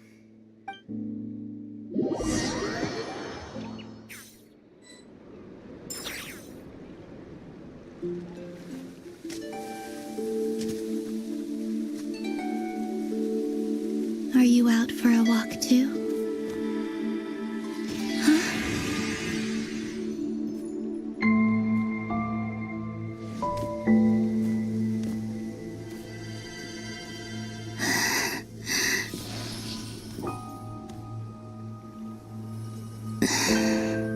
The day has come at last.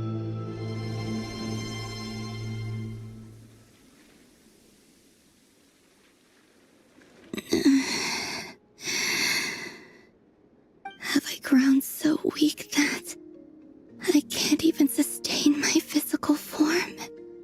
But Moon Prayer Night is nearly here. I was so close to returning home. Death is near.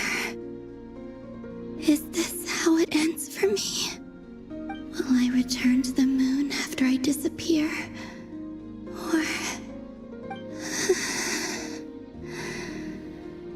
I don't want it to end like this. So far, at least, I still exist. Even if not physically, I can still feel. But as my power wanes, I'm sure that too will fade. I suppose I might take one final look at this world. The world where I was born.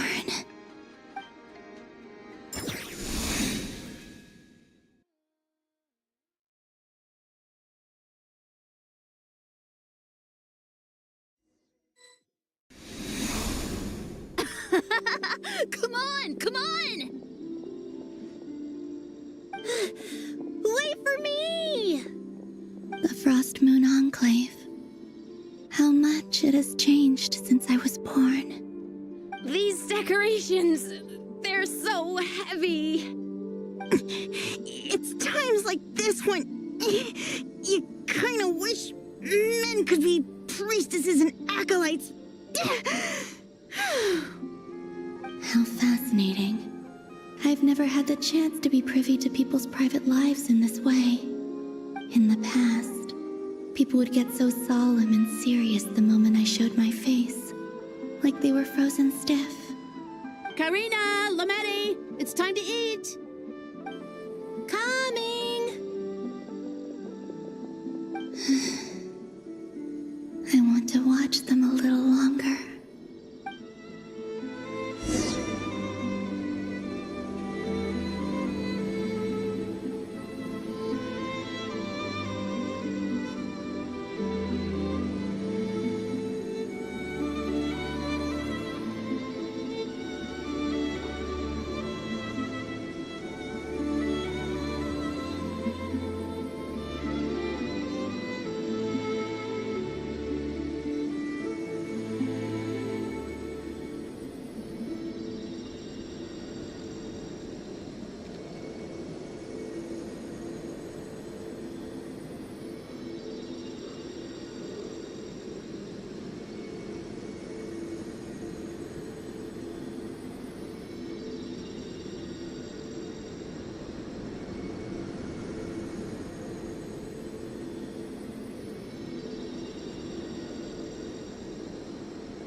So just fill these balloons with air, right? Yep. Try a couple now to test things out. The rest can wait till Moon Prayer Night. Think fast. Rita! Teasing an acolyte of the Frost Moon Scions? Surely that's a punishable offense. Take this!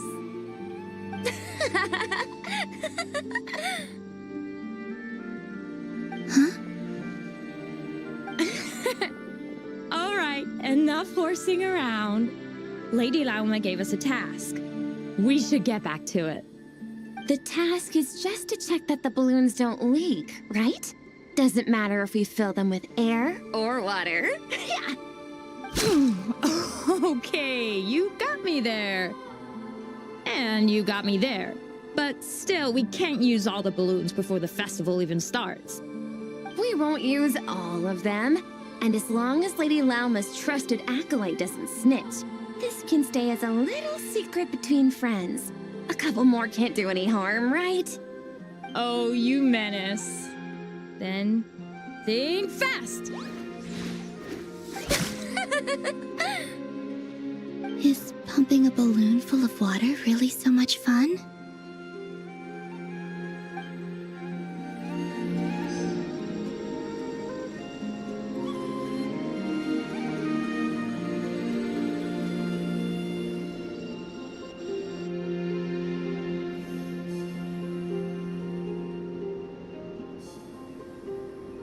I'm sure you're both tired from playing all day. Come on, eat up. A plain, humble meal. That has always been the way of the Frost Moon Scions. Huh? How come Lamatti got a midsummer berry dessert? Oh, I always get Lockaberry. I don't mind sharing. You can have a bite of mine if I get to have a bite of yours. They're sharing food? I've never shared food with anyone before. Even at the Harbinger tea parties, everyone just ate off their own plate. And when I couldn't finish my food offerings from the Frost Moon Scions, they'd leave the leftovers out under the moonlight for the animals to claim. Hey! That was 2 bites! Oh, then you can have another bite of mine. Oh, you too. Oh, don't fret now. Here, have some of Granny's too. So this is what it means to be family.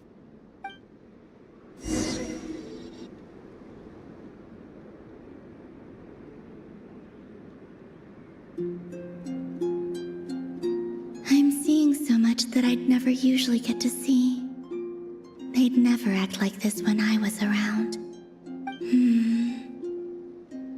It's nice, being able to just watch people in peace in these final moments.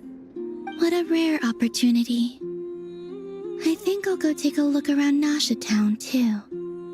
Maybe the Traveler will be there.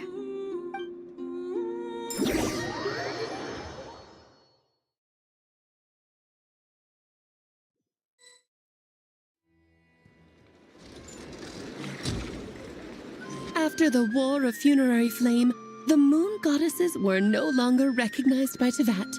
They lost the whole foundation for their existence. That's why the Moon Goddess's strength is fading. She cannot withstand the world's rejection of her.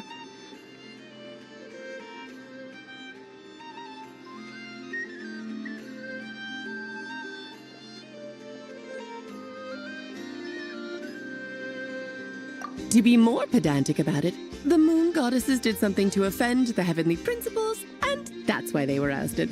Something of a recurring theme in Tevat's history.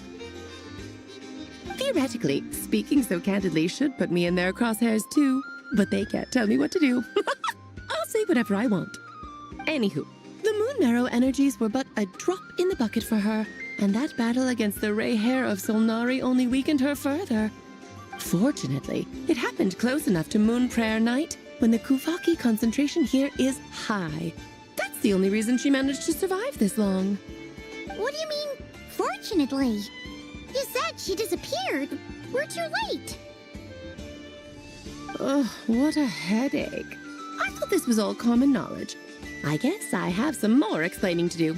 Okay, buckle up. It's time for another lecture.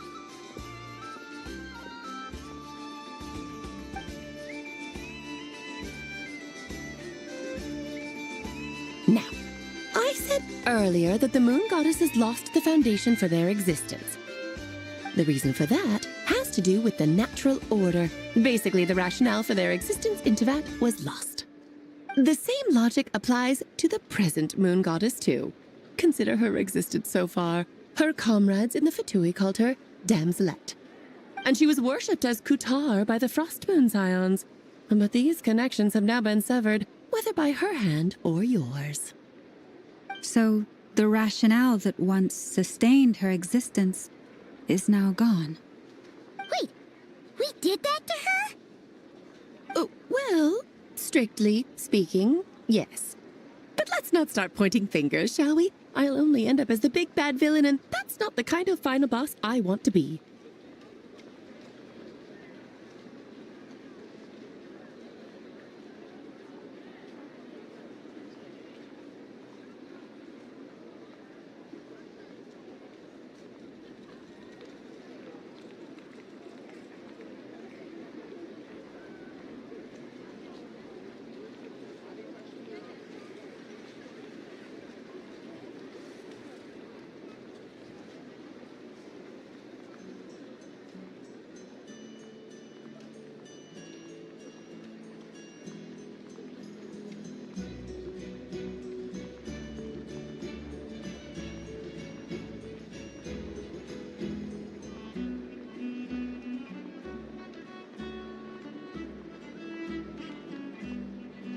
Of course I do. I'm only the greatest mage in the whole entire world. Now, if you wish to find your moon goddess, there are two problems we need to solve. Firstly, we'll need to strengthen the connection between her and Tevat, at least enough to sustain her until Moon Prayer Night. Strengthen her connection. But does that mean I'll have to rally all the Frost Moon faithful behind this? I'm afraid a bygone faith and a former home won't be of any help to her now. Do you know her name? Her name? Oh, yes. Names are very important things. A name is a fundamental concept that anchors one's entire existence.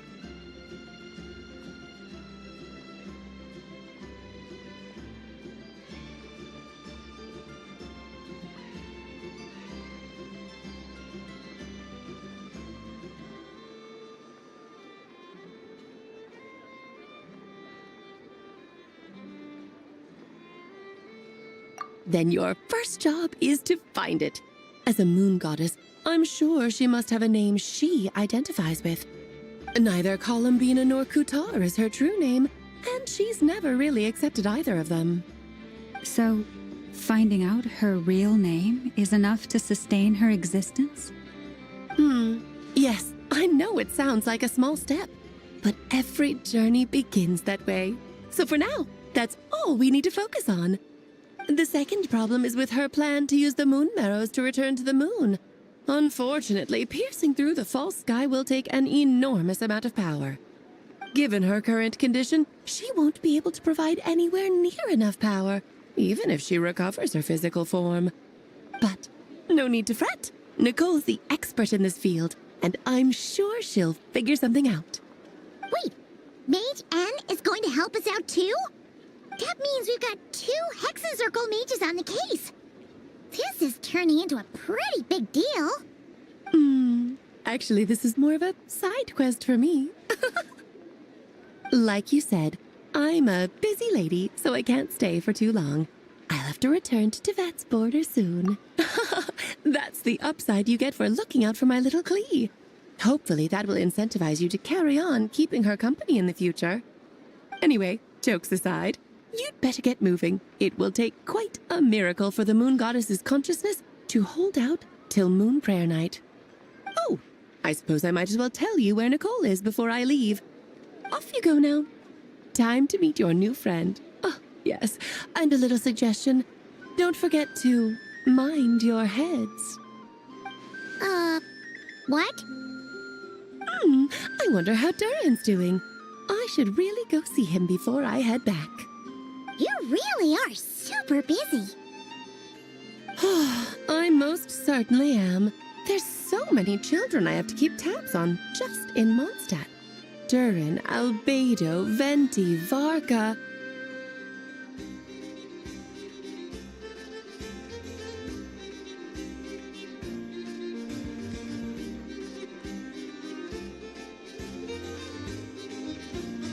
Klee didn't make the list, huh? Of course not. Klee is my pride and joy. I have no qualms about her, because she's the best child in the whole wide world. Yeah. Klee's a little angel. I'm glad you agree. Well, all the best. See you when I see you.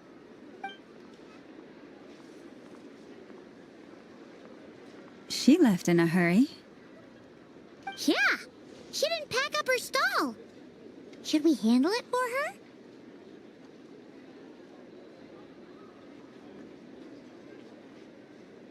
I must say, I'm now very curious about her daughter. Klee, wasn't it? What's she like? That's a long story. Come on, we'll fill you in as we go.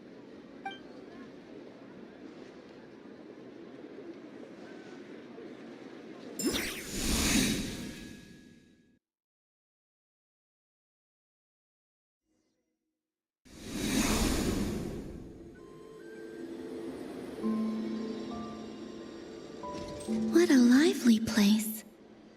I've never experienced Nasha Town like this before. Hey, you old geezer! Your hammer's rusted through! Who are you calling old geezer? Are they quarreling? I'm looking right at him! You've really gone downhill since giving your daughter free rein in the workshop.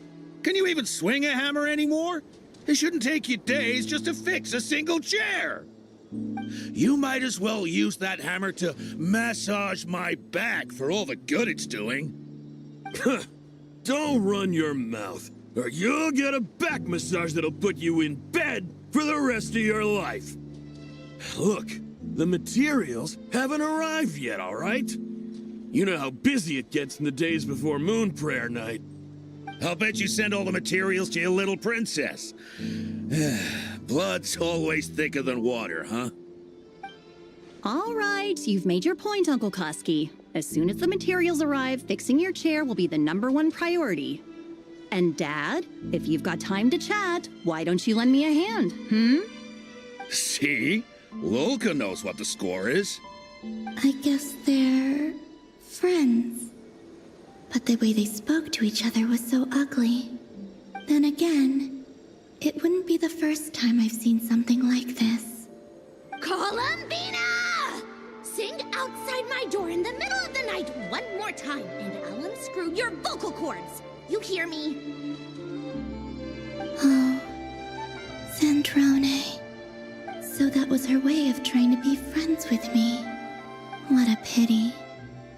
I won't get the chance to say any ugly things in reply.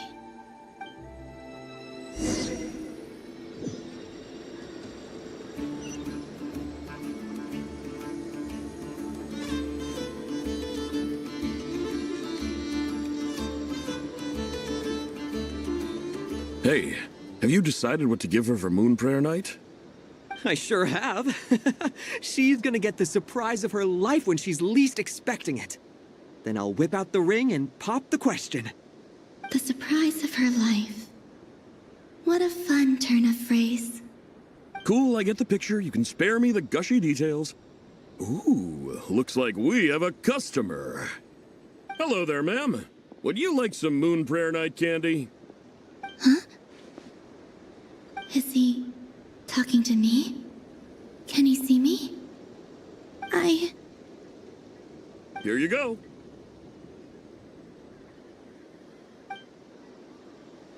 Oh.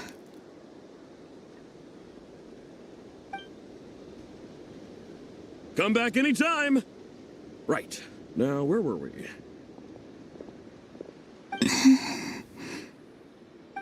don't know why, but I still held out hope.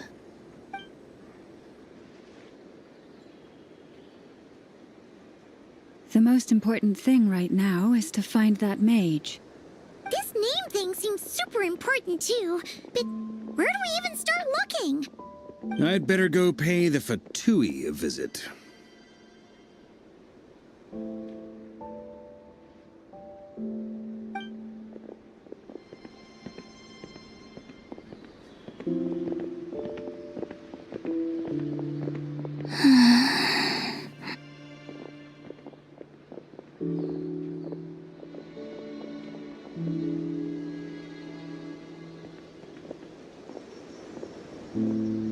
Columbina?